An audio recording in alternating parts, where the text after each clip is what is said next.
So നമ്മളിന്ന് discuss ചെയ്യാൻ വേണ്ടി പോകുന്നത് സ്കാറ്റർ ഡയഗ്രാം എങ്ങനെ നമുക്ക് എക്സലിൽ ക്രിയേറ്റ് ചെയ്യാം. അതാണ് നമ്മൾ ഡിസ്കസ് ചെയ്യാൻ വേണ്ടി പോകുന്നത്. അപ്പോൾ ആദ്യം തന്നെ നമ്മൾ ചെയ്യേണ്ടത് എന്താണ്? തന്നിരിക്കുന്ന ഡേറ്റാസിനെ നമ്മളൊന്ന് സെലക്ട് ചെയ്യുക. എക്സും വൈയും രണ്ട് വേരിയബിളാണ്. എക്സ് ഒരു വേരിയബിൾ, വൈ ഒരു വേരിയബിൾ. ഡേറ്റാസ് നമ്മൾ സെലക്ട് ചെയ്യുക. സെലക്ട് ചെയ്തതിന് ശേഷം ഇൻസേർട്ടിലേക്ക് ക്ലിക്ക് ചെയ്യുക.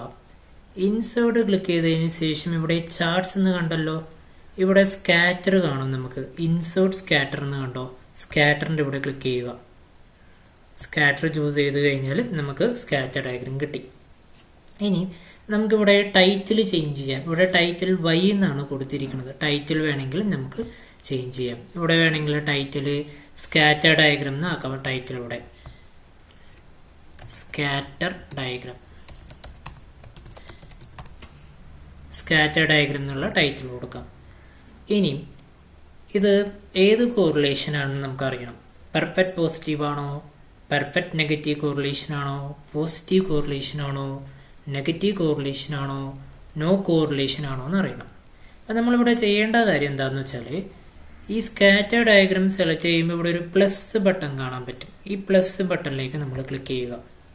ഇതിൽ ഈ ട്രെൻഡ് ലൈൻ എന്ന് പറഞ്ഞൊരു ഓപ്ഷൻ കണ്ടോ, ഇവിടെ നമ്മളൊന്ന് ക്ലിക്ക് ചെയ്യുക. ട്രെൻഡ് ലൈന് അവിടെ ടിക്ക് ഉണ്ടായില്ല. ഇവിടെ നമ്മളിപ്പോൾ എന്ത് ചെയ്തു, ടിക്ക് കൊടുത്തു.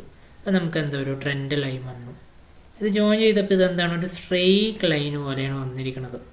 സ്ട്രെയിറ്റ് ലൈൻ അല്ല, ഇത് കറക്റ്റ് സ്ട്രെയിറ്റ് ലൈനാണ് വന്നിരിക്കുന്നത്. ഇതെന്ത് കോറിലേഷനാണിത്? Perfect positive correlation. എന്ത് കോറിലേഷനാണ്? Perfect positive correlation. ഇങ്ങനെയാണ് നമുക്ക് സ്കാറ്റർ ഡയഗ്രാം എക്സലിൽ ചെയ്യാനായിട്ട് പറ്റുന്നത്.